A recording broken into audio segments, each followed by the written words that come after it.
Parfait, c'est décollé. Donc, bienvenue tout le monde au live sur la santé articulaire, puis au replay pour ceux qui vont l'écouter sur le replay. Donc, je vais laisser mon invité se présenter, qui est Charles Vaillancourt, que je connais depuis quelques années, puis qui travaille chez Avril à Québec. Donc, je te laisse la parole, Charles. Bonjour tout le monde. Donc, comme ils viennent de me présenter, je suis Charles Vaillancourt, je suis naturopathe agréé. Ça fait depuis 2018 que je suis naturopathe. J'ai commencé mes formations dans le milieu de la santé naturelle, santé sportive, santé articulaire depuis 2014. Originairement parlant, je travaille beaucoup dans le milieu de l'entraînement comme entraîneur physique. J'ai intégré la naturopathie, la neurothérapie posturologie. J'ai intégré plusieurs approches. Puis beaucoup de la famille et des gens proches, c'était des problèmes articulaires. Donc, j'en ai fait vraiment une passion qui me touche. Puis, j'étais même censé donner un cours à un moment donné que j'ai monté un cursus pour ça. Donc, c'est pour ça que je viens en parler aujourd'hui, justement pour voir les options qu'il y a. Autant je fais de la consultation, quoique ça se pourrait que je réouvre mes horaires les prochainement. J'en ai pas fait depuis à peu près un an parce que je manquais de temps pour différents projets, parce que je travaille en même temps comme conseiller chez Avril Supermarché de Santé à Le Bourgneuf à Québec. Et je développe également mon entreprise de suppléments parce qu'à force de travailler là-dedans, à force de travailler également avec des clients, il y a des formules qu'on se dit tabarnouche, ça serait le fun de simplifier la vie des gens, belle qualité, simplicité à bon prix. Puis à force d'attendre, à un moment donné, je me suis tanné, donc je me suis dit pourquoi pas l'écrire. Donc voici un topo de ma carrière. OK, excellent, intéressant. Puis, tu sais, je le dis à tout le monde, là, moi, personnellement, pour la santé articulaire, ma référence numéro un, c'est Charles. Je ne connais pas personne au Québec qui est plus calé dans ce domaine-là que lui. Puis, ouais. Donc, c'est pour ça que j'ai demandé à lui pour le live puis ce sujet-là, d'ailleurs. Donc, on va enchaîner avec une liste de questions qu'on avait préparées à l'avance. Plus, on avait eu, quand j'avais fait un pause dans le groupe, il y avait une personne aussi qui avait une question qui était pertinente. Donc, on va aller avec ces questions-là. Si jamais ceux qui l'écoutent en direct, là, vous avez des questions qui vous viennent à l'esprit, n'hésitez pas, là, il y a un chat, n'hésitez pas à les marquer dans le chat. On va prioriser les questions des gens qui sont présents au live. Puis, ouais, c'est ça. Fait que, première question, je vais sortir ma liste de questions un petit peu.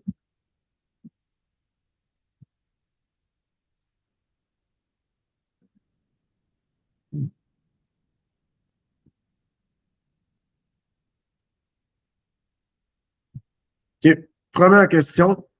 Est-ce que les étirements aident à prévenir les blessures? C'est un sujet qui est très discutable. Je vais dire à 70%, 80% non. Parce que dans la littérature scientifique, c'est souvent de même pour bien des sujets dans la vie, il y a des périodes de l'année comme c'est non, non, non, oui, non, non, oui, oui, non, non. C'est souvent de même. Majoritairement parlant, sur un plan fondamental, la réponse va être non.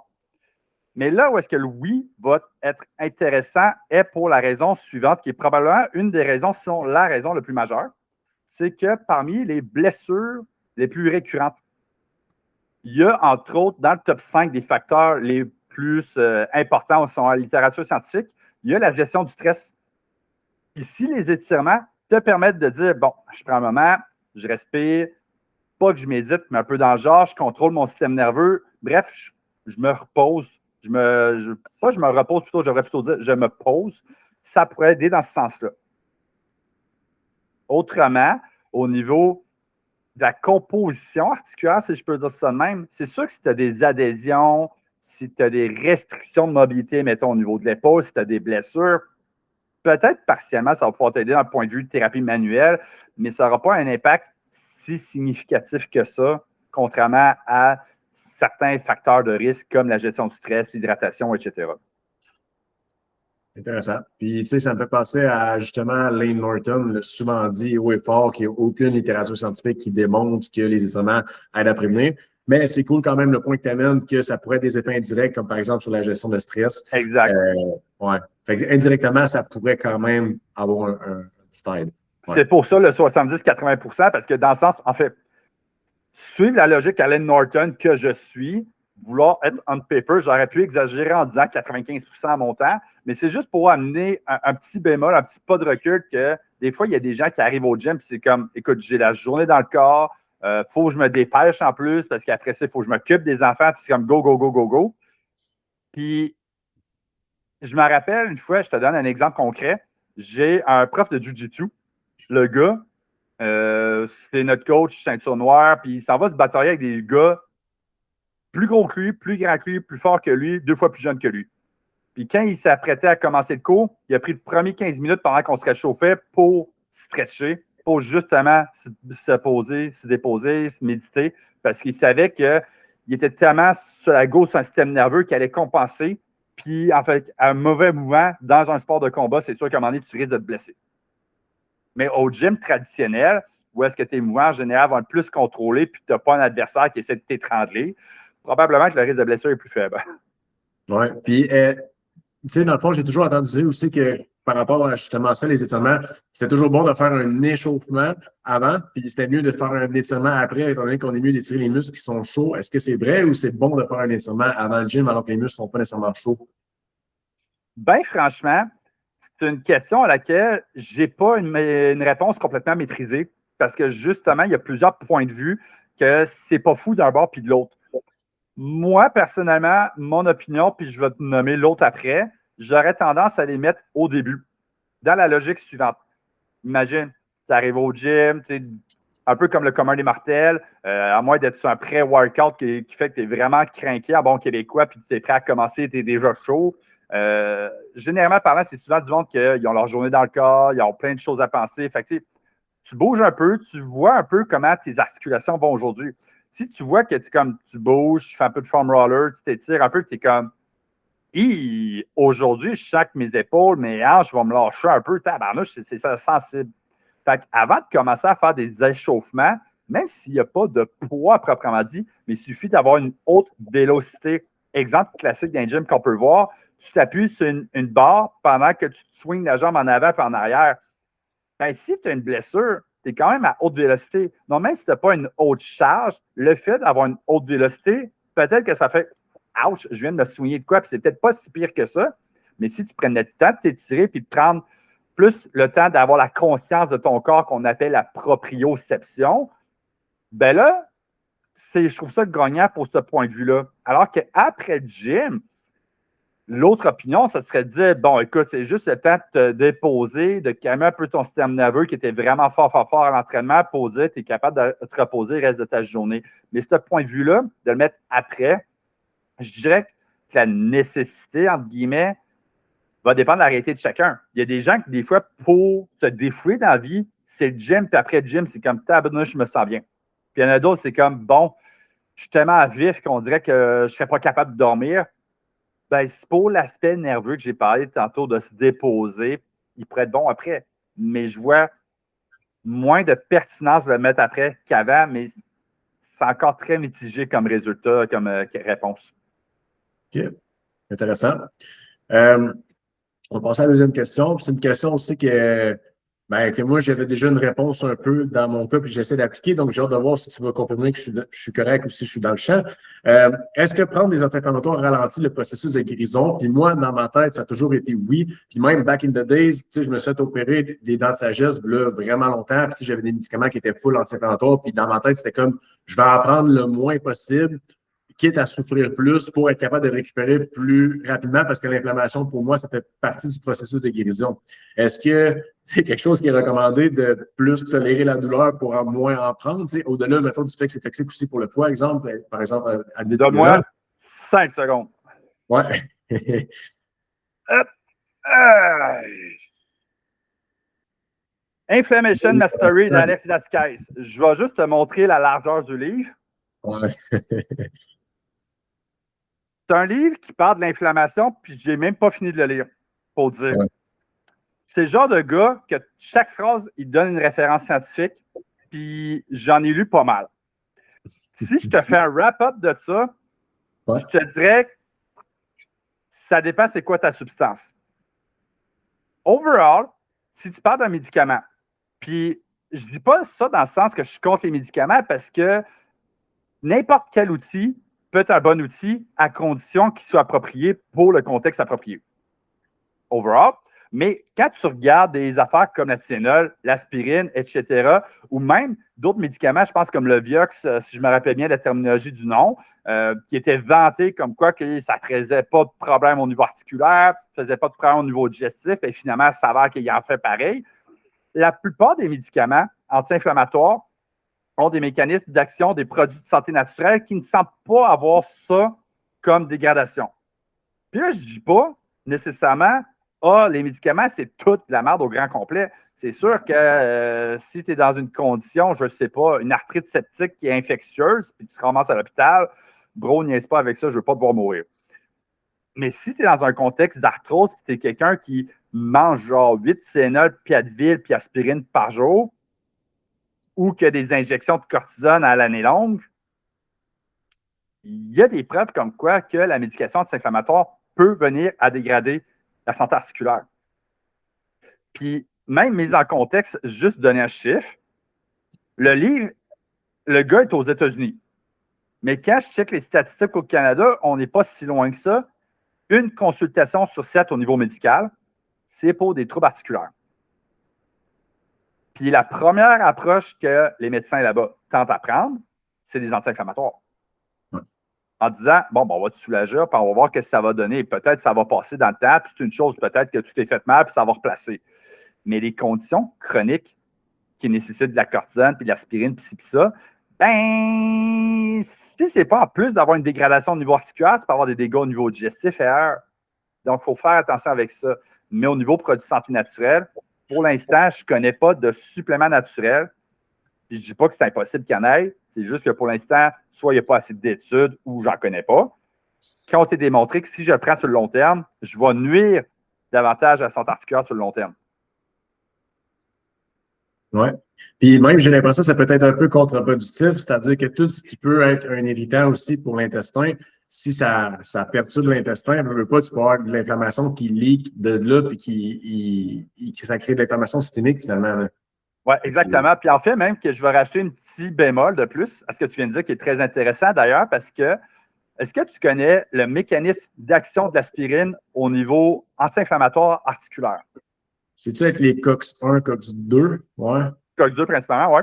Bien, grosso modo, le mécanisme d'action de l'aspirine, la façon qui fait que tu as pas mal dans ton articulation, il agit de la même façon au niveau intestinal et c'est ce qui fait qu'il y a une perméabilité intestinale et qui amène à des ulcères digestifs.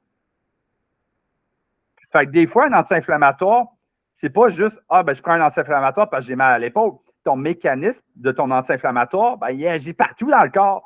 Mais ça ne veut pas dire que si ça fait du bien à ton épaule, ça fait du bien partout. Oui, c'est ça. Intéressant. Pourquoi certaines personnes ont mal aux articulations même si elles s'entraînent correctement? C'est une question à très large spectre.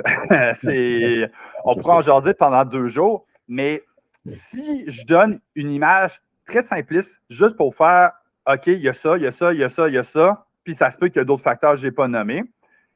Et la raison suivante. J'ai fait pas mal d'études en neurothérapie posturologie, puis les gars qui faisaient les cours de ça donnaient beaucoup les références en lien avec cette matière-là, je veux pas. Et ils montraient que la majorité des gens avaient tendance à une jambe courte. Pas nécessairement d'un point de vue pathologique. Oh, je pense qu'il y a du monde qui veut. Oui, c'est bon. Je te laisse accepter? Oui, c'est déjà fait. All right. Fait que mettons dans un contexte de jambe courte. Les gens qui ont une jambe courte qui n'est pas forcément pathologique, parce que pathologique, je pense que c'est plus que 2 cm, si ma mémoire est bonne. Donc, même si tu avais 1 cm de moins, c'est comme si je te dis, monte-toi une structure de bois en ta cour, puis mets bien du poids là-dessus pendant qu'il y a 1 cm d'écart, ce qui fait que ta balance, dans ce sens-là. C'est sûr qu'à un moment donné, avec le temps, tu vas venir user, fragiliser certains points de tension. C'est pareil dans ton corps. Sauf que dans ton corps, c'est encore plus complexe parce qu'au-delà de l'aspect de la biomécanique physique, tu as aussi le portrait physiologique interne. Donc, tu as l'impact externe sur une structure, puis tu as l'impact interne sur ta structure. Parce qu'interne, c'est que si tu as des troubles digestifs, tu as de l'inflammation chronique, tu as des troubles hormonaux, tout ça fait en sorte que ta structure, ton corps est moins capable de la régénérer. Fait que si tu es dans un processus qui se dégrade d'elle-même à l'intérieur, puis en plus, ta structure n'est pas bien équilibrée, puis tu rajoutes du poids à haute vélocité, ben, à un moment donné, ta structure va finir par lâcher, mettre des points de tension, puis tu vas finir par compenser. Ouais. Donc, il y a des cas qui, effectivement, bouger va avoir un effet anti-inflammatoire pour eux, pour bien des affaires, puis je vais toujours encourager les gens à bouger à condition que ça soit approprié pour eux. Puis, quand on dit approprié, c'est comme les gens qui vont dire « Ah, le squat, le deadlift, les affaires de même, c'est des mouvements primaires qu'on devrait, entre guillemets, tous faire dans un gym. » Oui, à condition que ça soit approprié pour toi. Moi, j'ai un pote qui a genre 2 hernies discales puis des problèmes de genoux, puis il ne peut pas squatter, puis il ne peut pas faire de deadlift. Mais le gars, il fait du vélo, il s'entraîne les jambes autrement. C'est très génial, mais il faut que tu y ailles d'une façon qui est appropriée pour toi. Oui, 100%. OK. Puis là, la prochaine, très intéressante selon moi, c'est quoi la différence entre une douleur musculaire et une douleur articulaire? J'ai beaucoup de clients qui ont de la misère à faire la distinction. Je le vois beaucoup dans les check-ins. Tu sais, des gens, ça fait longtemps qu'ils n'ont pas bougé. Première semaine de gym en 10 ans. Là, ils pensent qu'ils sont arrachés des muscles parce qu'ils sont courbaturés. Mais je suis comme, c'est normal, c'est probablement juste des courbatures parce que ça fait très longtemps. Mais est où la différence entre ça, ce qui est musculaire, ce qui est articulaire? Comment on fait pour savoir c'est quoi la différence entre ça? C'est sûr que d'emblée, je ne suis pas médecin, fait, ça ne sera pas un diagnostic, on est d'accord là-dessus. Mais règle générale, je dirais que les deux profils les plus communs sont les suivants. Quand tu dis que tu as mal à une articulation, c'est littéralement à l'articulation. Bon, mettons que j'ai mal au coude, j'ai mal au coude. Point barre. Fait que ce soit mon os, que ce soit mon tendon, que ce soit en lien avec les ligaments, j'ai mal à l'articulation. Quand j'ai mal au muscle, mettons que j'ai mal au biceps, ça va être en général au milieu. Fait qu'à moi, j'ai un traumatisme physique, genre je me suis coupé avec un couteau, je veux dire, ça ne sera pas ça, mais en général, c'est plus au milieu, au niveau musculaire.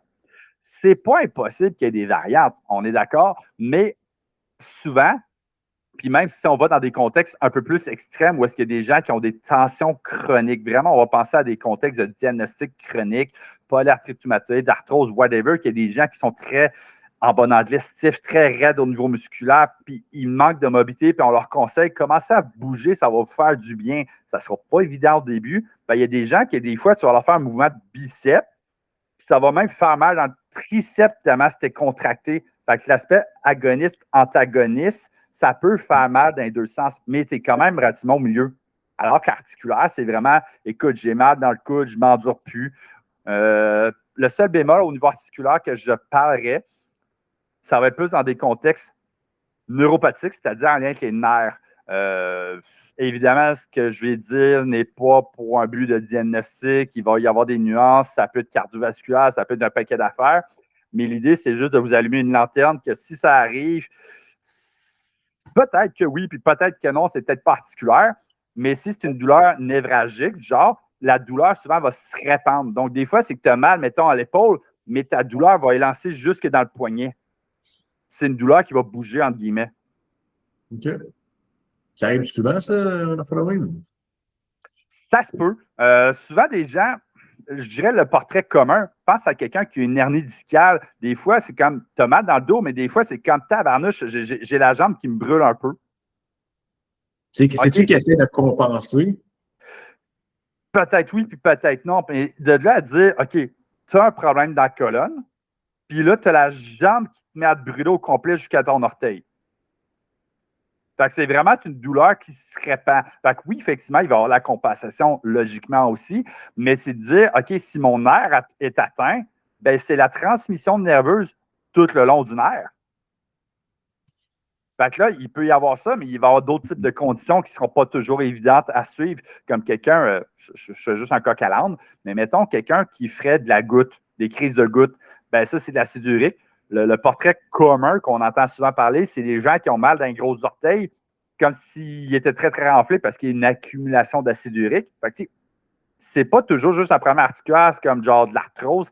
Il peut y avoir une variété de problèmes, mais c'est pas impossible que des fois, ben, si tu as un problème qui part d'un endroit, ça se répand jusqu'à un autre endroit, soit parce que c'est le nerf qui est atteint, parce que tu as une compensation, parce que quelque chose arrive. OK. Intéressant. Quand on a une blessure, est-ce que c'est mieux d'arrêter complètement ou de modifier un peu son entraînement? J'imagine que ça dépend. Ouais. Je dirais, Mettons, j'ai une blessure au genou. OK? Étude de cas, j'ai une blessure au genou. qu'est-ce que tu fais? Est-ce que tu évites les mouvements comme les squats, des trucs de même? Mais mettons, exemple, un leg extension, tu peux-tu faire ça? T'es-tu mieux d'y aller, genre de. Je dirais le truc premier que je vais donner à quelqu'un, puis c'est sûr que la réponse officielle, ça, on va dire aller voir un médecin, puis un kinésiologue, puis overall, là, c'est écoute-toi, voir qu'est-ce que tu es capable. Parce que c'est sûr que si, mettons, je pense à mon père qui a déjà fait de l'arthrose puis qui s'est fait opérer il y a quelques années, mais pendant très, très, très longtemps, il a eu de la misère avec ses genoux. Je ne pouvais pas y faire tous les exercices. Donc, c'était, écoute, on va essayer de quoi? Ben, lui, mettons des leg press, ça va super bien. Leg extension, c'était pas pire, mais faire des fentes, oublie ça. Il n'était pas capable de se rendre avec une mobilité, une stabilité qui permettait de le faire. Donc, c'est beaucoup une question de tolérance de soi. Donc, il faut s'écouter pour ça. Cela dit, c'est sûr que si je connais quelqu'un qui est dans un état avec une articulation très avancée, je vais éviter, comment dire, d'exagérer la force sur l'articulation. Pas que je ne peux pas le faire, mais l'exemple que je vais te nommer, c'est comme de faire un pistol squat. Donc, un pistol squat, pour les gens qui m'écoutent en ce moment, qui ne savent pas c'est quoi, c'est comme si je te disais, mets-toi debout, puis tu as le droit de décoller tes talons pour amener les genoux le plus en avant possible à terre, puis tu te remets droite sans te tenir avec tes mains. Bien, il y a des machines qui vont te permettre d'avoir un peu plus de ça, mais juste faire ça, c'est une très grande tension au niveau de ton genou. Fait que c'est certain, si tu es quelqu'un qui est blessé au niveau de ton genou, c'est peut-être pas le premier exercice avec lequel j'irais. J'irais sûrement plus avec des affaires comme, mettons, des step-up, que ce soit en avant, que ce soit de côté, peut-être du prowler, des affaires très, très basiques. Mais si ça donne que quelqu'un vient à faire du renforcement musculaire ou qui est bien toléré, peut-être du leg press va être super intéressant, mais c'est d'éviter les mouvements à très grande amplitude, avec une très grande charge et à très grande vitesse en plus. OK. Donc, le simplifier le plus possible. OK. Puis tu penses que ce serait pertinent d'aller avec, mettons, des mouvements, une jambe à la fois? Moi, j'aime bien ça. Moi, Ouais. j'aime bien ça. Puis d'ailleurs, c'est drôle de t'en parler parce que c'est ce que je fais moi-même les derniers temps. Parce que ce temps-ci, je me suis comme, en bon québécois, déhanché une épaule. Donc, quand je fais des exercices d'épaule un peu plus en réhabilitation, j'aime le faire un à la fois pour deux raisons. La première, c'est de comparer gauche-droite. Donc, si je te donne un exemple, mettons que je fais un tricep extension, une extension des triceps, mais mettons avec un câble qui me passe derrière la tête. Si je vais les deux bras en même temps, ben à un moment donné, peut-être que je vais compenser d'un bord qui va mieux que l'autre. Si je vais à un bras, je vais pouvoir mieux me concentrer et dire ah, OK, il y en a un qui est plus faible ou plus fort que l'autre. Fait que ça me permet de mieux m'ajuster, de prendre la même charge puis voir. L'autre raison aussi, c'est que dépendant de ton. Ben, c'est un peu dans la même logique. C'est au lieu de comparer gauche-droite, mettons qu'on oublie le comparatif, tu restes sur le même bord. Neuralement parlant, tu te concentres mieux sur tes capacités. Alors que quand tu es à deux bras, même quand tu n'as pas de problème articulaire, à deux bras ou deux côtés en même temps, tu es toujours plus fort. Alors qu'à un, naturellement, tu es moins fort. Donc, ça te permet de mieux te concentrer, mieux te positionner, mieux prendre conscience de ce qui se passe. Oui, puis j'imagine que tu vas, mettons, le bras le plus faible ou la jambe la moins faible, la plus faible, tu fais ton nombre de séries, puis la plus forte, tu ne dépasses pas le nombre de séries que tu as fait, le nombre de répétitions, excuse, que tu as fait avec. Exactement. Fait que c'est ça, mettons, gauche-droite, mais mettons que c'est ton côté gauche qui a de la misère. Il y a deux portraits, je vais te dire. Mettons que, overall, simplicité, même charge, même poids, même volume, les deux. Tu suis ton plus faible, tu ne veux pas faire de déséquilibre. Mais mettons que tu testes, puis je vais vraiment l'exagérer. Tu fais des flexions, des biceps curls. Mettons que ton bras gauche a de la misère, puis tu es capable de lever 5 livres. Mais ton bras droit, lui, il va bien, puis tu es capable d'enlever 50. Ça se pourrait que non seulement je t'envoie un rehab pour le bras gauche, mais je vais te faire une série de plus ou deux de plus du bord faible. Si tu vois que tu as vraiment une grosse différence entre tes deux côtés en termes de force, de masse musculaire, je vais faire plus de volume d'une série ou deux à gauche, mettons dans ce cas-ci, pour compenser. OK. Donc, si, Intéressant. mettons, tu es dans un range de, je sais pas, tu es 5% plus faible d'un bord, puis tu as un peu d'inconfort, garde ça pareil.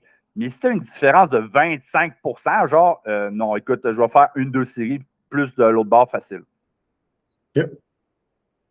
Euh, Quelle est la meilleure stratégie, glace ou chaleur, et dans quel contexte utiliser chacune?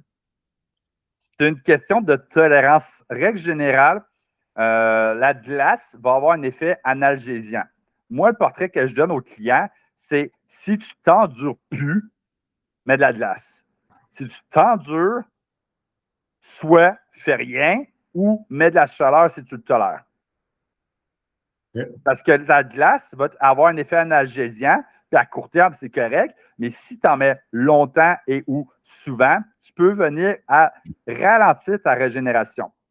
À l'inverse, si tu as beaucoup d'inflammation et tu rajoutes de la chaleur par-dessus, ben, tu peux venir exacerber ta chaleur. Donc, c'est une question de tolérance de chacun. Regarde ce qui te fait du bien, fais-le, mais exagère pas trop. Okay. Tu peux-tu alterner les deux aussi? Exactement. OK. OK. Intéressant. Pourquoi certaines blessures reviennent toujours au même endroit, même après le repos? Il y a un dicton qui dit qu'on n'est jamais plus fort que le maillon plus faible. Ben, c'est que si des fois, mettons, je me suis fait mal, je me suis entraîné fort, alors j'ai mal aux épaules, mais j'ai tout le temps mal aux épaules. Ben, même si je me repose ou que je viens à diminuer l'intensité, le volume ou même la fréquence d'entraînement, parfait, je vais être capable, entre guillemets, de tolérer ce que j'impose à mon corps. Mais ça ne veut pas dire pour autant que je règle à la source le pourquoi j'ai de la misère là. Parce que si j'ai quelqu'un qui a des problèmes posturaux, qui a des défauts biomécaniques, qui a une jambe courte, qui a vraiment beaucoup d'embonpoint, que n'importe quoi qui fait que finalement, morphologiquement, tu n'es pas optimal, puis même si tes exercices sur papier athlétique sont bons, ne sont pas appropriés pour toi, ben, tant que tu n'as pas corrigé à la source et ou que tu n'adaptes pas ton exercice, tu vas toujours avoir fini par avoir des compensations. Ça arrive-tu souvent, ça? On parlait, ça fait quelques fois, tu parles de jambes courtes. Ça arrive-tu souvent, les jambes courtes? Puis y a-tu des trucs à faire pour régler ça ou c'est comme c'est une pathologie que tu es pogné avec ça à vie? Non, ben, officiellement, légalement, pareil, ils vont dire qu'il va voir un médecin puis il va un podiatre qui va te donner des orthèses. C'est sûr que c'est un contexte pathologique que tu as genre ça de différence entre tes deux jambes. C'est un peu no shit Sherlock, on n'aura pas le choix. Mais par contre, il y a quand même beaucoup de choses à faire. C'est juste que c'est un domaine qui, au Québec, est peu connu. Pas connu, mais peu reconnu surtout, alors qu'en Europe, aux États, c'est beaucoup plus. Mais mon top 3 dans les contextes de jambes courtes, puis c'est pas qu'eux autres, évidemment, mais c'est les chiropraticiens, les posturologues, puis les physiothérapeutes. Ça ne veut pas dire que les ostéos et les entraîneurs, puis ci, ça, ne peuvent pas aider, mais je dirais que c'est souvent ceux-là, parce que c'est beaucoup une composante posturale dans laquelle tu viens jouer au niveau neurologique. Puis au-delà de parler, mettons, d'une jambe courte, un test niaiseux que je pourrais vous faire là, pour voir est-ce qu'au niveau postural, il peut y avoir des débalancements. Tu te mets debout, tu colles tes pieds, tu croises tes bras, les mains sur tes épaules, tu tournes le plus à gauche, tu regardes qu'est-ce que tu es capable de voir en termes d'amplitude articulaire, tu reviens au centre, tu tournes à droite, puis compare. Si tu vois que, mettons, je le fais, puis, ben, gadon, le plus loin que je peux voir, c'est, mettons, le coin de mon meuble ici, puis là, je m'en vais de l'autre bord, puis je suis capable de voir le même coin, ça veut dire que de ce bord-là, je tourne pas mal plus. Oh, OK, je suis en train d'avoir des compensations, mais ces compensations posturales-là, il peut y avoir plusieurs facteurs. Oui, il peut y avoir l'ergonomie, le mouvement, si ça, mais c'est beaucoup dans ton cerveau qui juge, OK, tu es capable de bouger là parce que c'est la capacité que tu as sans te blesser. C'est là que tu es stable. Mais tu n'es quand même pas équilibré. Donc maintenant, c'est quoi qui fait que tu ne tournes pas? Ben, ces professionnels-là vont avoir plusieurs outils pour évaluer, voir qu'est-ce qu'il y a à faire. OK. Intéressant. Est-ce qu'on peut renforcer ces tendons et ces ligaments ou c'est juste une question de génétique? Je vais dire oui pour la première partie de la réponse parce que l'aspect génétique, je ne serais pas surpris qu'il y ait des limites, mais ce ne sera pas 100%, mais je n'ai pas la réponse à combien exactement. Donc, ce que je veux dire par là, c'est que si, mettons, il y a une composante génétique, est-ce que la composante génétique représente 60, 80%? J'en ai aucune idée. Mais définitivement, il y a quelque chose qui est là. Mais oui, on peut le renforcer. Pourquoi? Parce que le tendon, c'est ce qui fait le lien entre ton os et ton muscle. Donc, quand tu fais, mettons, des biceps, ben oui, tu fais une contraction musculaire, mais indirectement, tes tendons tirent sur tes os. Mais aussi, quand tu fais de l'extension et tu forces en résistance, en extension, ben, tes os, tes articulations, tes ligaments, tes muscles, tout se fait étirer. Donc, il y a une certaine forme de résistance qui se crée là-dedans.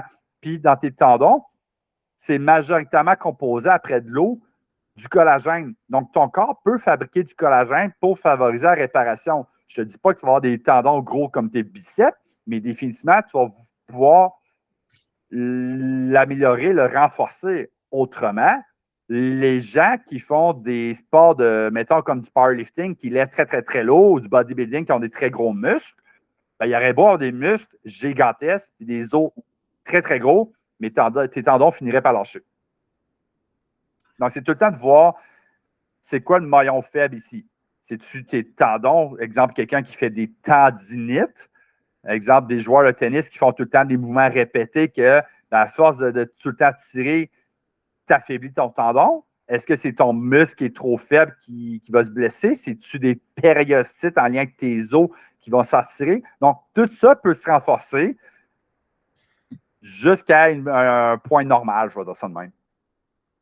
OK. Puis, fait que dans le fond, c'est un peu une question d'équilibre. Fait que ça veut dire que, tu sais, il faudrait que tu t'entraînes, il faudrait que tu bouges, parce que il faudrait que les tendons se fassent étirer un peu, mais à un certain point, si tu abuses, comme mettons les joueurs de tennis, là, il y a un risque que tu l'affaieblisses finalement. Fait que Exactement. Okay. Exactement. Puis, dernier petit point, je rajoute sur cette question-là, pour donner une idée au niveau des tendons. C'est bien beau de penser entraînement physique, parce qu'entraînement physique, c'est dans la tête de tout le monde de dire, ben, tu fais tout le temps des mouvements répétés. Sauf que la santé globale est impactée là-dedans. Autant la déshydratation, aussi ça, mais un facteur commun, c'est les estrogènes. Puis les estrogènes vont beaucoup être impliqués dans je vais dire, l'amplitude articulaire, la régénération aussi au niveau des tendons. Donc, les gens, par exemple, on pense au bodybuilding à l'époque, qui prenaient beaucoup des stéroïdes et des anti-estrogènes. Bien, c'était des gars qui avaient tendance à faire des tendinites parce que les estrogènes sont impliqués dans la santé des tendons. Donc, si tu es en carence d'estrogènes, bien, il y a une problématique. Tout comme si tu es en carence de testostérone, bien, ça va nuire à ta santé musculaire. Donc, c'est un portrait global qui n'est pas juste l'activité physique. Oui, vraiment intéressant. Puis j'imagine qu'avec le mode de vie où est-ce que les hommes ont de plus en plus d'estrogènes, il y a de plus en plus de sécurité pour les tendons. Ben, c'est ça, fait que c'est un portrait global à avoir. Oui, OK. Puis tant qu'à parler de. C'est quoi la différence exactement entre un tendon et un ligament? Dans le fond, le tendon, c'est lui qui se rattache entre le muscle et ton os. Alors qu'un Okay. ligament, c'est lui qui va rattacher entre deux os. Okay. Donc, c'est lui qui fait que tes deux os se tiennent ensemble. Il n'y en a pas un qui, oups, moi, je suis parti de l'autre bord. Non, c'est ton ligament qui va le retenir. OK, intéressant. Puis, sais-tu, tu sais, quand on parle de santé pour les tendons, puis, tu sais, là, tu as parlé de l'estrogène qui était super important pour la santé des tendons, il y a beaucoup d'eau dans le tendon, etc., du collagène. Est-ce que c'est tout applicable aussi pour les ligaments? Pas vraiment. Non? Honnêtement, je te dirais, dans ma pratique, au niveau articulaire, peut-être que je me trompe ou on n'a pas assez d'informations actuelles à ce jour, mais je trouve que le bout le plus chiant à travailler, c'est les ligaments. Parce que le problème, c'est que souvent, la majorité des pathologies vont être évaluées au niveau médical par grade. Ce que je veux dire par là, c'est que souvent, un grade 1, c'est comme, bon, on marque de quoi c'est léger. Grade 2, c'est souvent, yeah, OK, ça commence à aller moins bien. Grade 3, OK, ben là, on est pas mal avant le point de rupture, mais c'est comme le bout qui n'a pas rien à faire. Puis grade 4, c'est quand tout a arraché. Grade 4, un ligament qui a littéralement arraché, rendu là, ça s'appelle, tu te fais opérer au niveau médical. Mais mettons que tu es grade 1 puis tu t'es fait étirer un peu. Bon, c'est comme un ligament jusqu'à un certain pourcentage. Je ne me rappelle pas le pourcentage par cœur. Je pense que c'est 3 ou 6 gros maximum. Puis ça dépend beaucoup de ta santé hormonale parce que tes estrogènes, surtout chez les femmes, vont être impliqués dans la capacité d'étirement des ligaments. Bien, si tu es dans ce range-là, ça va. Si tu étires un peu plus, c'est comme un élastique. À un moment donné, l'élastique, si tu l'étires trop, il ne revient plus à sa forme habituelle. Là, ça devient problématique. Puis honnêtement, je n'ai pas grand-chose à faire là-dedans. Parce que si ton ligament est trop étiré, mais il n'est pas arraché, on ne peut pas l'opérer parce qu'il n'est pas arraché, mais parce qu'il n'est plus capable de revenir comme avant, ben tu as beaucoup moins de stabilité articulaire. Donc, tu as beaucoup moins de contrôle, par exemple, dans des mouvements on pense à quelqu'un qui joue au soccer. C'est quelqu'un qui fait beaucoup des arrêts rapides, qui fait des changements de direction. Ben, quand tu plantes ton pied dans le sol, toute la force de la vitesse que tu avais, ça va avoir dans tes articulations. Ben, si c'est ton ligament qui dit « Oups, je te retiens un peu comme un peu un effet parachute », ben, si ton ligament ne fait pas sa job, c'est tes autres structures qui mangent la claque. Donc, c'est comme essayer d'arrêter une auto à 100 km/h sur 2 mètres. Fait que, si tu as un mauvais système de frein, je m'excuse, un, ça n'arrivera pas, puis deux, ton char va se dérencher. Ben, c'est pareil dans ton articulation. OK. Fait qu'il y a des petites affaires qu'on peut faire, qu'on voit certains bienfaits, mais c'est pas tant étudié. Ligaments avec le collagène un petit peu, des affaires peut-être un petit peu glucosamine, chondroïtine, acide hyaluronique. Il n'y a pas tant d'affaires spécifiques aux ligaments. Mon gros point majeur avec les ligaments, hydratation puis santé hormonale. OK. Puis comment tu t'entraînes aussi, c'est quoi ton sport? Comment t'ajuster?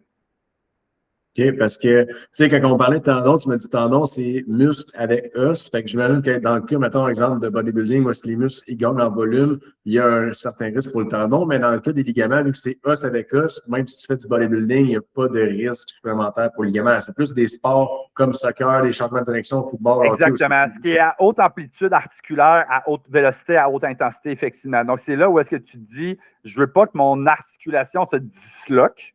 Fait que normalement, ton ligament, il fait sa job. C'est littéralement, il faut le voir comme vraiment une structure de char. Ton char, là, il est capable de rouler, il est capable de tourner, tu es censé être capable de faire des freins d'urgence, mais si ta structure de char commence à lâcher puis tu perds une roue en chemin, ton articulation fait bye-bye. Alors qu'un tendon, quand tu t'entraînes naturellement, il y a tout le temps un peu de tension, comme tu viens de dire, dans le tendon. Fait qu'indirectement, il n'y a pas le choix de s'entraîner lui-même aussi. Ouais. OK.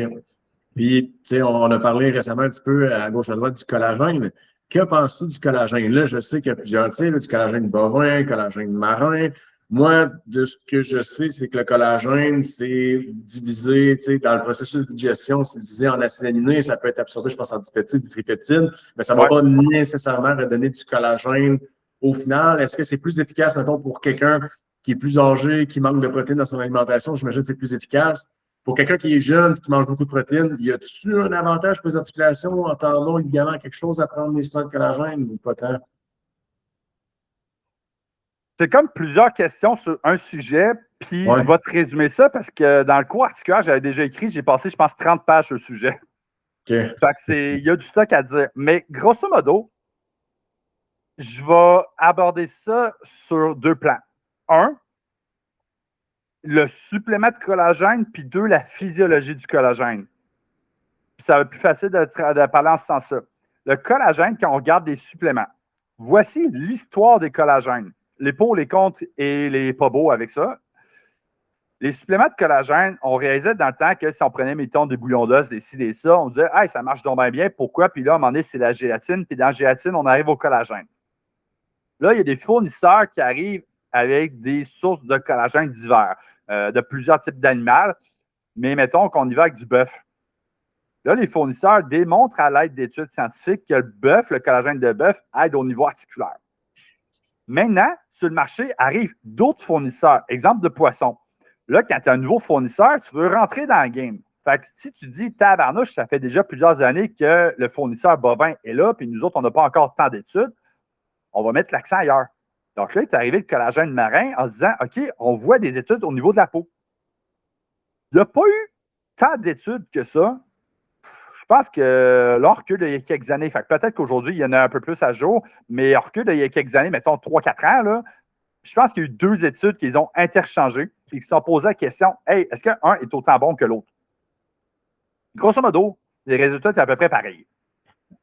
C'est juste que la richesse de la littérature scientifique est moins forte selon le sujet, que les brevets d'études, mais le gros point qui fait que c'est compliqué au-delà du marketing, c'est que la très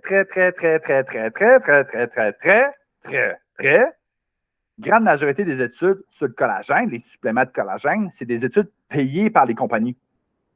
Donc, les études peuvent être bonnes, Mais le problème, c'est, hey, moi, c'est mon produit que j'ai étudié qui démontre telle affaire. OK, ben moi, je démontre telle autre affaire. OK, puis moi, je démontre telle autre affaire.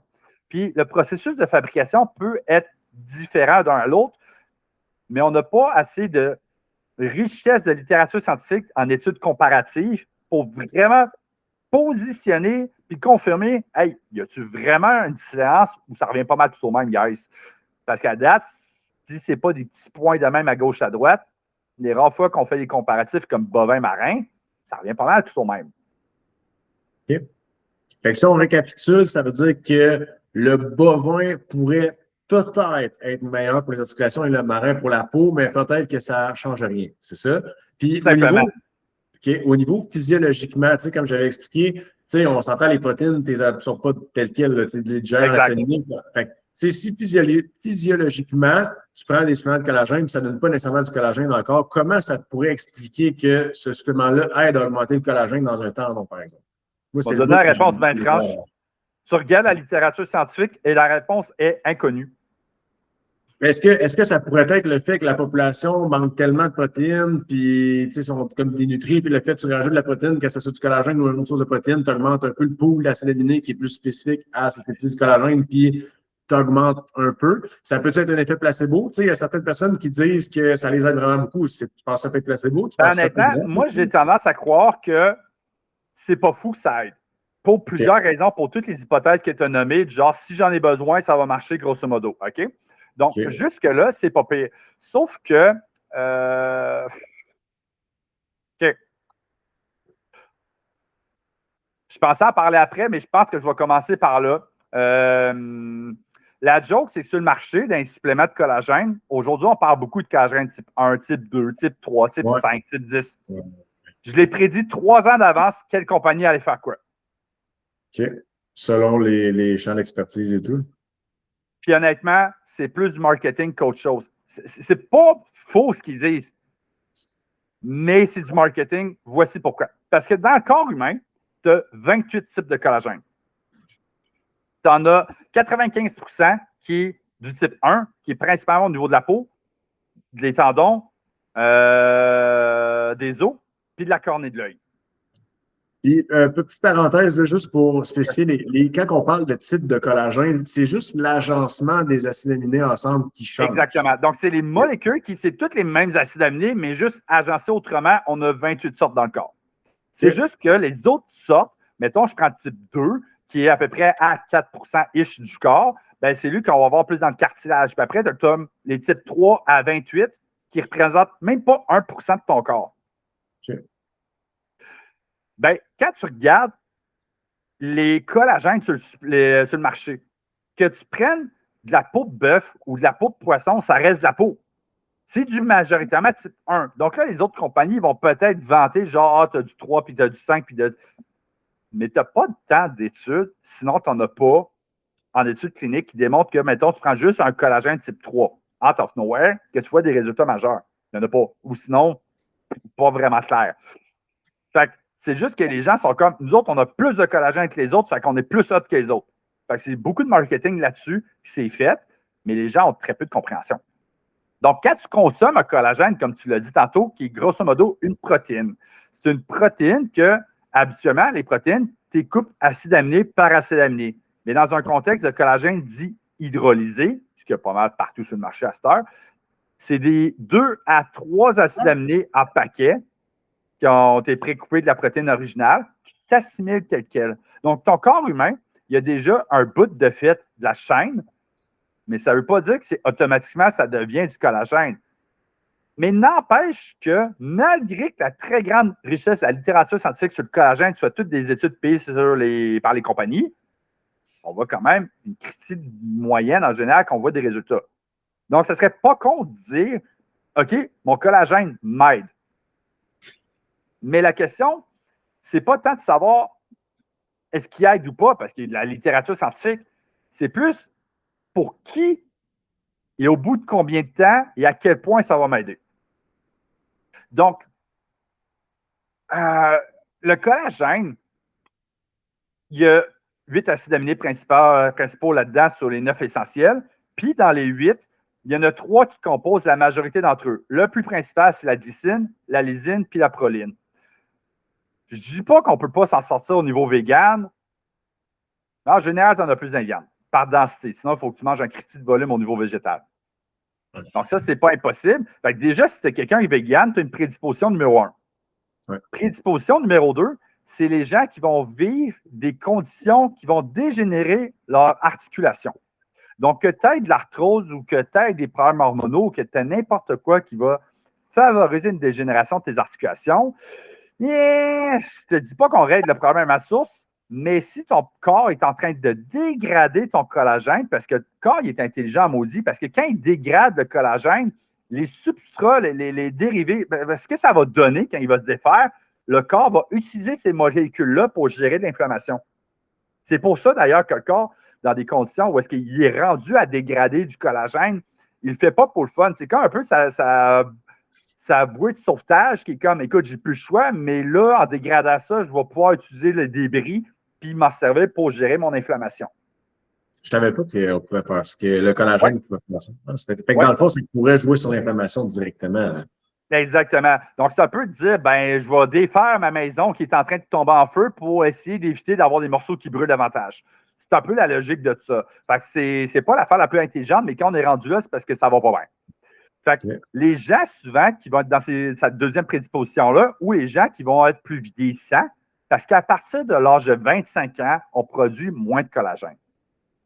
Fait que là, tu cumules une prédisposition par-dessus un autre, par-dessus un autre, par-dessus un autre. Ben, ça se peut que quand tu prennes du collagène, tu vois des bienfaits. Mais si tu es quelqu'un qui n'a jamais eu de problème relié à ton collagène de ta vie, que ce soit avec la santé des os, que ce soit avec la santé de tes tendons, avec la santé de ta peau, que tu manges assez de protéines, tu es en bonne santé, tu n'as pas de problème hormonal, etc., peut-être que tu ne verras pas de bienfaits. Mais si tu es quelqu'un qui a de l'arthrose, mettons, ben, ça peut devenir intéressant parce que c'est là qu'il y a plus d'études. Mais par contre, il faut que tu prennes 10 grammes par jour en moyenne, parce que c'est souvent entre 5 à 20 grammes par jour. Puis malgré que c'est des effets qui sont progressifs, il y a des gens qui vont avoir des bienfaits après 2 semaines, un mois, etc. Parce que les statistiques, grosso modo, c'est que dans le temps, selon la dose, ben, on va voir souvent un échantillonnage varié, puis on fait une ligne moyenne. On va dire que ça prend 3-6 mois pour voir un effet significatif. Yeah. Donc, les gens qui me disent hey, je prends du collagène depuis une semaine, puis ma peau va tellement mieux, c'est peut-être pas impossible, mais habituellement, on tourne plus autour d'un mois. Si tu me dis, écoute, je suis en arthrose grade 4, puis ça change ma vie après 2 jours, comment te dire ça? La probabilité que ce soit vraiment ça est faible en motadine. Puis mettons que c'est du placebo. Mettons que c'est du placebo. Ben cool. Si ton placebo t'aide à ta vie, à ta qualité de vie, mes félicitations, tu as quelque chose qui t'aide, entre guillemets. La question, c'est pour combien de temps et à quel coût. Ouais. Tu as l'air un peu de travailler de même, mais si ça marchait, ben, je ne vais pas dire que c'est de la merde pour t'enlever ton placebo, mais ça se pourrait que tu me vois éventuellement te le retirer. Ouais.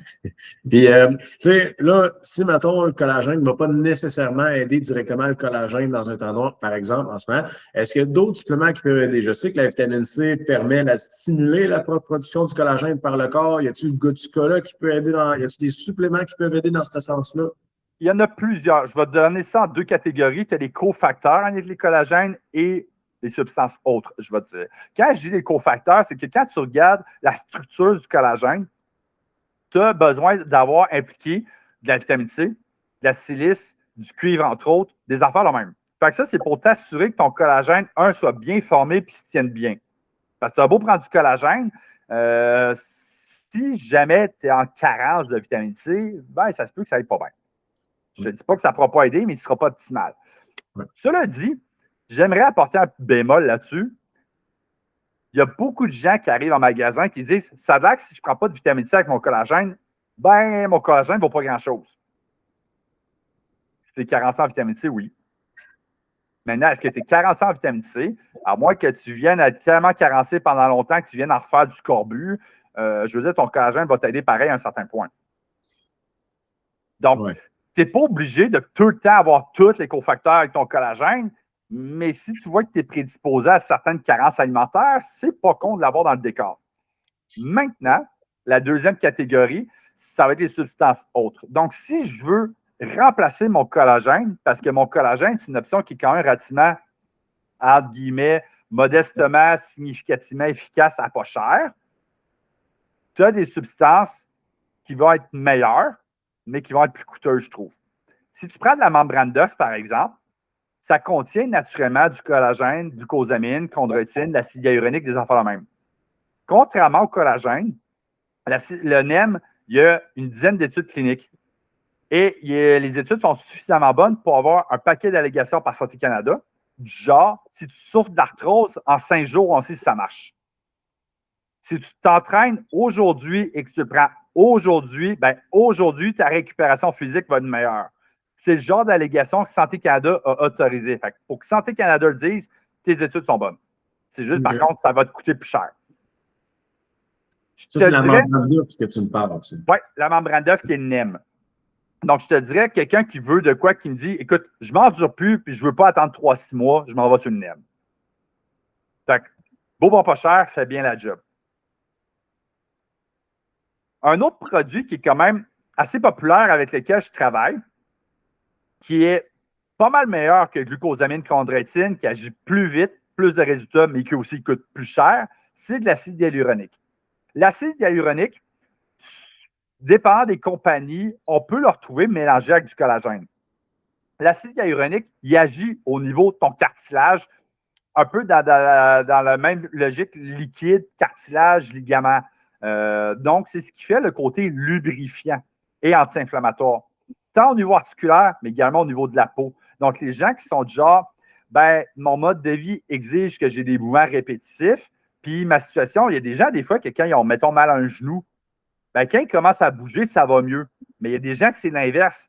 Plus je bouge, pire c'est. Ces gens-là, l'acide hyaluronique, j'adore ça. Okay. Puis les gens qui ont, par exemple, des problèmes de peau sèche, mais que ce n'est pas parce qu'ils ne boivent pas assez d'eau, c'est pas parce qu'ils ne consomment pas assez de bons gras, c'est pas parce qu'ils sont dans un endroit, un environnement trop sec, l'acide hyaluronique aussi va être génial pour ça. Donc, tu as des compagnies qui vont mélanger collagène et acide hyaluronique ensemble. C'est pas ça que les filles, des fois, ils se mettent dans les lèvres? Exactement. Oui. Puis ça, cette affaire-là, si ce n'est pas du Botox, ça va être de l'acide hyaluronique. Oui. Puis ça, tu trouves ça, il y a certaines compagnies qui mettent ça dans les produits pour les articulations. Oui, ben, je te donne un exemple. Nova Pharma, ils en mettent dans leur collagène. C'est un collagène avec, c'est un collagène marin avec de l'acide hyaluronique, vitamine C, biotine. Mais tu as d'autres compagnies qui vont le faire. Organica, par exemple, ce qui est très drôle avec la compagnie Organica, c'est eux autres que j'avais collé la shot 3 ans d'avance. Check bien ça. Eux autres, ils vont se faire une grande ligne d'un paquet de produits de collagène, parce que ce serait leur genre, avant qu'ils arrivent avec les types 1, type 2, type 3, puis tout. Puis ils l'ont fait. Genre, je l'ai pris 3 ans d'avance, puis ils l'ont fait. Puis eux autres, par exemple, ils ont plusieurs produits de collagène. Ils ont un collagène bovin, ils ont un collagène marin, ils ont un collagène bovin, marin, bouillon d'os. Ils ont un collagène pour la beauté, puis un pour les articulations, puis l'autre. Check bien la joke. Le produit beauté, je le conseille plus pour la santé articulaire que leur produit articulaire. Pourquoi? Parce que dans leur produit articulaire, tu as du collagène, glucosamine, chondroïtine avec une petite affaire de calcium très mini-mini. Ben, glucosamine, chondroïtine est moins bon que l'acide hyaluronique de l'autre, qui est dans le produit beauté. Oui, tout est marketing. Je m'en vais tout le temps dans celui beauté, finalement, pour le niveau articulaire. Puis, ouais, vraiment, vraiment intéressant. Maintenant, j'aime le live. Moi, j'apprends plein de choses. Mais c'est ça, il y a un paquet de produits. Il y en a d'autres qui vont venir à tonnes. Je ne te les nommerai pas toutes. Je fais juste lister sans donner plus de détails. Mais autant tu vas avoir des bourgeons de plantes, que ce soit du bouleau, du frêne, du pain, des affaires de même. Tu vas avoir des plantes comme la gotucola aussi, qu'on t'a nommé tantôt. Fait il y a quand même une variété qui est là. Tu as des plantes anti-inflammatoires, curcuma, grippe du diable, boswellia, tu en as une coupe. Il y a une bonne variété, mais chaque substance a ses pour, ses contre, ses prix, ses modalités qui vont mieux convenir à certaines personnes. Puis je pense que les gens qui nous écoutent présentement, si jamais vous venez à un magasin, que ce soit avec moi ou avec quelqu'un d'autre, bon, je te dirais plus avec moi parce que je ne te dis pas que les autres vont tout les savoir, là, mais c'est pas bon, on va me lancer là-dessus, mais malheureusement, c'est une approche que j'aime mettre de l'avant. Puis plus j'en parle avec les autres, plus les autres tendent à prendre cette même approche. Puis c'est une approche que j'ai littéralement appris d'une collègue homéopathe. Genre, pas en tout le même milieu, mais eux, ils fonctionnent même. Puis j'ai vraiment pas trouvé ça con. Ça s'appelle par modalité, je vais dire ça de même. Donc, tu as des profils de gens qui vont mieux correspondre à certains suppléments. Puis dans la littérature scientifique, des fois, tu as des médicaments qui vont mieux réagir, mettons, chez des personnes jeunes, d'une race blanche, c'est ça, mais ils ne réagiront pas bien chez des gens noirs âgés, mettons. Ben, c'est un peu la même logique d'un supplément. Si tu prends de la griffe du diable, je trouve que la griffe du diable va très bien marcher dans des contextes d'inflammation chronique où est-ce qu'il y a beaucoup de tension musculaire, mettons. Ben, la boswellia va être géniale comme anti-inflammatoire articulaire, surtout si ça donne de l'inflammation digestive. Fait que c'est de voir le portrait global de la plante et de voir qu'est-ce qui semble être théoriquement mieux pour toi. Mais il y a vraiment une bonne variété sur le marché. OK. Y a-t-il aussi de la variété, mettons, au niveau du collagène? Tu sais, mettons, Collagène, honnêtement, je te dirais, c'est d'un collagène bovin à un autre collagène bovin d'une autre compagnie, il peut y avoir une bonne variété ou pas tant? on va faire ça bien simple. Si tu es moindrement dans une qualité similaire, pas vraiment. La seule affaire que je te dirais, c'est que si tu prends, mettons, un collagène bovin, mettons qu'on se dit qu'ils sont toutes qualité égale, puis tu les compares toutes à 10 grammes de collagène par jour. That's it, that's all. Ben, à moins de vouloir être vraiment pointilleux ces détails parce que tu es du genre, moi, je crois juste à ce que la science dise, donc je vais aller chercher des brevets parce que telle compagnie a payé pour un brevet qui est étudié pour telle affaire. Grosso modo, tu vas avoir à peu près les mêmes résultats. La seule mention que je te fais, c'est que souvent, le collagène bovin, c'est plus facile de contrôler la qualité du produit. Ça coûte moins cher aussi à fabriquer qu'un marin. Okay. Le seul bémol, c'est qu'on estime que 3% de la population a des intolérances au bœuf. Donc, c'est sûr que si tu es intolérant au bœuf, j'irais sur le marin. C'est sûr que si tu as des allergies aux poissons, j'irais sur le bovin. OK. Okay. C'est bon. Puis, mettons, là, exemple, mettons ma situation à moi. Okay? Moi, j'ai jamais eu de grosses blessures à un tendon, ligament, quoi que ce Ouais. soit. Je suis chill jusqu'à date. Je joue beaucoup au hockey, qui a un certain risque, surtout pour les gamins, on a parlé de tout ça. Je fais un peu de bodybuilding, je m'entraîne en force, tout ça. Mettons que je voudrais prévenir une blessure. J'ai jamais eu de problème, mais je ne veux pas en avoir non plus.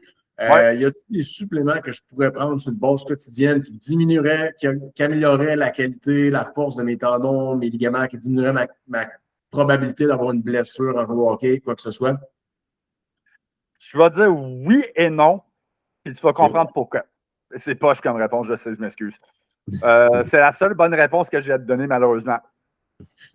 Les seuls suppléments qui vont t'aider à prévenir une blessure, c'est si tu as déjà un problème. Ouais. Donc, ce que je veux dire par là, c'est que mettons qu'on prend un portrait classique, tu as une tendinite, tu as de l'arthrose, tu as n'importe quoi, puis tu as des substances qui vont t'alléguer pour ça, qui ont démontré de l'efficacité, OK. Tu veux prévenir des carences nutritionnelles, genre vitamine D, parce que si tu n'es pas de vitamine D, ton calcium, tu ne l'assimiles pas bien, puis au fil des années, peut-être ta santé osseuse n'irait pas bien. OK. Mais mettons que tu es vraiment en bonne santé, tu n'as pas de carence, tu n'as pas de problème. En termes de prévention, à moins que tu veuilles faire un effort, entre guillemets, surhumain et exagéré, genre, je ne me suis jamais entraîné de ma vie, donc je vais aller me taper un 200 km de course dans les montagnes à 40 degrés. C'est peut-être pas la meilleure des idées, mais tu n'as pas vraiment de produits, je vais dire, préventifs pour un effort normal. Ça va être plus des produits réactif. Donc, à moins d'être dans des contextes, comme je disais, tu es en personne âgée, tu as de l'inflammation, tu fais moins de collagène, tu ne manges pas assez de protéines, tu as la santé hormonale discutable, blablabla. Bon, ben, prédisposition 2, 3, 4. Peut-être que toi, prends du collagène parce que ben, tu es à risque de. Peut-être que tu vas avoir de quoi. Mais si tu es en bonne santé, tu es jeune, rien. Par contre, je dirais, peu importe ta situation, il y a 5 facteurs qui vont être plus importants sur la prévention des blessures que n'importe quel supplément au monde. Ce sont les suivants. 1, ton hydratation, ben ton sommeil aussi. Là, je vais commencer par le sommeil. Sommeil, parce que quelqu'un qui ne dort pas assez peut être à risque de blessure 2 fois plus. C'est en partant. Ton hydratation. ton hydratation, c'est pareil. Tu as 1% de déshydratation, puis tes performances mentales diminuent, mentales, physiques aussi, d'à peu près 5 à 10%. Donc, déjà, si tes performances diminuent, tu vas faire des compensations. Donc, des compensations, ça s'appelle, ça se peut que je commence à forcer tout croche parce que je suis fatigué, que je fais des moins bons mouvements, je risque d'être moins bon, puis blessé sous tension, sans oublier que tes tendons, pour juste nommer cet exemple-là, sont composés à peu près à 60% d'eau. Ton alimentation, si tu ne manges pas assez, si tu ne manges pas assez bien, tu as des carences, c'est comme avoir un char qui manque de gaz. Tu ne te rendras pas à un moment donné. Ta gestion du stress. Le stress, c'est un peu comme le sommeil. Si tu es tellement stressé, ça se peut que. En fait, un exemple niaiseux, quand tu es stressé, tu peux neurologiquement pas être autant vite, précis, réactif que quand ça va bien. Fait que si tu t'entraînes, tu n'auras pas la même amplitude, ta mobilité articulaire peut être moins bonne. Là, tu rajoutes du poids, tu compenses parce que tu es stressé, tu vas un peu trop vite, bang, tu te claques de quoi. Puis le dernier point, c'est la surspécialisation à l'entraînement. Ça, c'est plus un problème qu'on voit chez les jeunes que les adultes. Règle générale, je le mentionne pareil parce que, prévention de blessures. La surspécialisation, c'est tout le temps faire les mêmes mouvements à haute répétition, à haute intensité, très souvent dans ta semaine pendant longtemps. Genre, tu as un jeune qui joue au hockey 20 heures par semaine, à la même position pendant 5 à 10 ans. 1, il risque de se blesser plus. 2, sa motivation, sa gestion du stress et tout ça, ils vont moins bien aller. Puis 3, à force de tout le temps faire les mêmes maudites affaires, c'est que tu renforces indirectement des points de pression, mais en renforçant ces maillons-là de ta chaîne, si je peux utiliser l'image, ça fait que tu as d'autres maillons dans ton corps qui deviennent plus faibles. Donc, ça, c'est vraiment les 5 points qu'en termes préventifs, c'est les meilleurs qu'il y a. Autrement, à moins que tu aies des prédispositions ou des bobos déjà qui sont là, peut-être certains suppléments vont pouvoir t'aider, mais les suppléments en termes préventifs, ça va être vraiment s'il y a quelque chose qui ne marche pas bien. OK. Je pense que je vais aller avec 2 dernières. Premièrement, tout ce qui est dans le gym, là, genouillère, ceinture, strap, est-ce que ça aide vraiment à protéger contre les blessures ou non? C'est-tu mieux d'en utiliser ou est-tu mieux de ne pas en utiliser? Ça dépend de ton circonstance. Simplement, mettons que je prends l'exemple d'une genouillère. Le but d'une genouillère, tu as différentes genouillères qui vont plus ou moins stabiliser ton articulation. La genouillère, grosso modo, je vais donner un portrait facile à comprendre. Imagine que tu as quelqu'un qui a tellement terriblement mal dans les 2 genoux puis qui a de la misère à bouger. Peut-être tu peux lui faire des step-up, puis des ci, puis des ça, mais la progression va être lente. Si tes genouillères te permettent d'aller à la prochaine étape plus rapidement pour renforcer tes structures articulaires, musculaires, etc., pour avoir plus de gains, peut-être tu vas avoir plus de résultats de santé plus rapidement parce que ta genouillère vient te supporter dans ton effort. Donc, c'est vraiment parce que tu pars d'un déficit pour aller vers mieux. Là où est-ce que ça peut devenir négatif est la situation suivante. Imagine quelqu'un qui veut faire du deadlift puis qui se prend des straps dans ses mains pour mieux tenir sa barre parce que sinon, il lâche ses mains, il n'a pas une assez bonne grippe. Dans la même logique, c'est que si tu as tout le temps un maillon faible, que tu compenses avec quelque chose, le jour que tu n'utiliseras pas d'outils, ton maillon faible, plus tu vas créer un écart de résilience entre les deux, plus ton maillon faible risque de se blesser. Okay. Donc, si tu pars d'un besoin, ça va t'aider, mais si tu t'en sers de façon exagérée, ça peut peut-être venir à nuire à tes résultats. C'est sûr que si tu es bodybuilder, puis tu prends des straps, mettons, sur ta machine à pull-up, je veux dire, entre guillemets, pour une compétition de bodybuilding, on s'en sac pas mal. Mais si par contre, tu es un athlète qui joue au quotidien, peu importe, même juste quelqu'un sportif qui va jouer au soccer, plus ton écart va être grand, si tu utilises ton maillon faible, peut-être qu'il ne survivra pas, entre guillemets. OK. Puis, dernière question qui est un peu une étude de cas en même temps. Là. Guillaume, qui travaille ici à la réception, donc la majorité du monde qui écoute le live le connaissent, s'est déchiré l'adducteur en faisant un tir au basket vendredi passé. Il a essayé de faire un panier, il a sauté, puis en sautant, ça a comme déchiré. C'est comme si le muscle a déchiré en deux, puis là, c'est tout bleu mauve, là.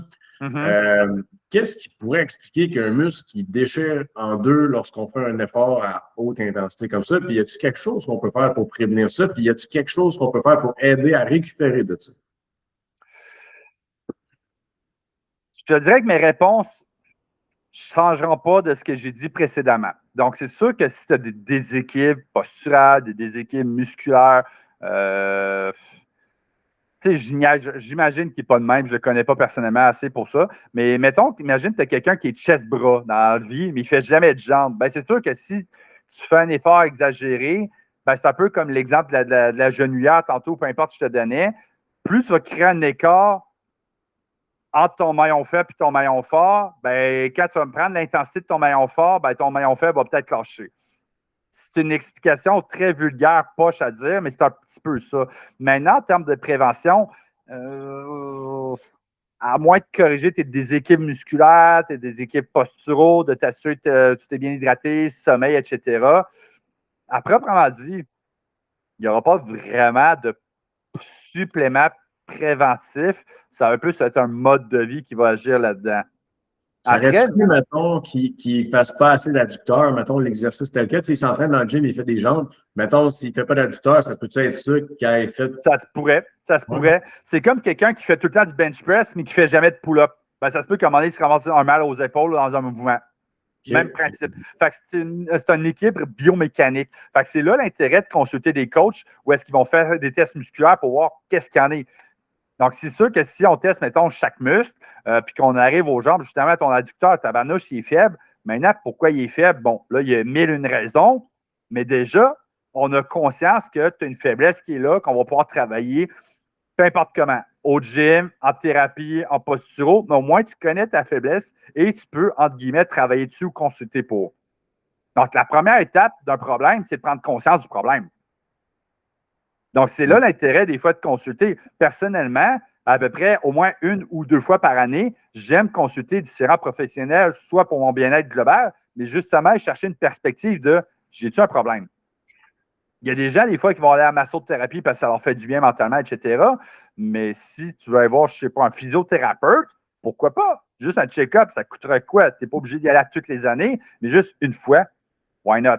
Fait que ça, je te dirais, en termes préventifs, c'est vraiment un aspect mode de vie et conscientisation. Maintenant, après, s'il s'est blessé, ça n'empêche pas qu'il peut mettre, mettons, du gel d'arnica comme pour gérer son inflammation, supporter à sa circulation sanguine, manger des protéines, prendre du MSM comme supplément soufrique analgésique.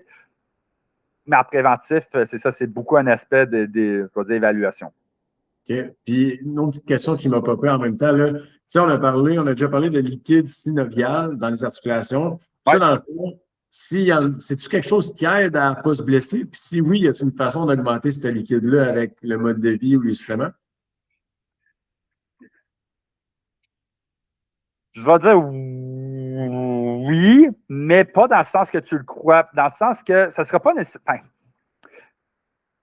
Tu sais, je n'ai pas fait un master en, mettons, physiothérapie puis réadaptation de la blessure, dans le sens, est-ce que quelqu'un qui a, mettons, de l'arthrose avancée risque de se claquer un muscle plus? Tu sais, je veux dire, je n'ai pas cette information-là exactement. Mais c'est sûr que si tu as quelqu'un qui a des prédispositions comme de l'arthrose et qui n'a plus de liquide synovial, c'est quoi qui fait que la personne a mal dans son articulation? C'est que en fait, l'arthrose, c'est la dégradation de ton cartilage avec ton liquide synovial.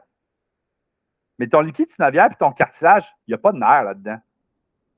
Fait que quand c'est rendu que tu as mal parce que tu as de l'arthrose, là, tes nerfs sont où? Ils sont dans tes os puis autour. Fait que quand c'est rendu que tes os commencent à frotter ensemble, puis que tu as mal, c'est parce que ça peut faire un bail que tu n'es plus là. Donc, c'est sûr qu'au niveau liquide synovial, le pourquoi je dis pas dans le sens que tu penses, c'est qu'à moins que tu passes une évaluation qui fait comme hey, ben bonjour, on a passé une radiographie, puis on voit que tabarnouche, il ne reste plus grand-chose. C'est comme difficile à déterminer à proprement dit. Mais si je me retourne un peu à l'exemple tantôt que je te parlais de l'acide hyaluronique, les gens qui vont faire des mouvements répétitifs ou qui, en bougeant, ça s'aggrave, que l'hydratation n'est pas super bonne, que la peau est sèche également, ben, des produits comme acide hyaluronique, glucosamine, chondroïtine, c'est pas fou. J'ai plus tendance à aller sur l'acide hyaluronique parce que glucosamine, chondroïtine, les résultats sont moins bons. 2, c'est très, très long. Genre, ça prend 6 mois à savoir, puis si après 6 mois, tu n'as pas de résultats, tu n'en auras pas plus tard. Yeah. Je ne sais pas si ça répond à ta question. Ouais, ben oui puis non, là. Y a-t-il une façon d'augmenter le liquide synovial ou il n'y a pas de façon? Ben, ton liquide synovial, comment je vais dire ça de même, il n'ira pas au-delà de ta normalité physiologique, à ma connaissance. Tu sais, c'est pas comme un muscle que tu peux entraîner et qui va grossir. C'est juste, tu peux avoir la quantité nécessaire ou si ça ne va pas bien, tu en auras moins. C'est un peu comme le ligament, en fait. Voilà le même. Fait que ton ligament, s'il est en bonne santé et que tu as les conditions pour faire en sorte que ta santé ligamentaire va bien, parfait. Mais tu ne pourras pas faire hey, j'ai fait une compétition de bodybuilding de ligament. Tu sais, c'est pareil pour l'acide hyaluronique. OK. C'est bon. Bon, ben, ça fait le tour. Ça a pris un petit peu plus qu'une heure. On a quasiment rendu 1 heure et quart. Honnêtement, c'était super intéressant. Moi, j'ai appris plein de trucs à soir. Je pense que j'aurais pu être bon pour continuer encore un petit peu.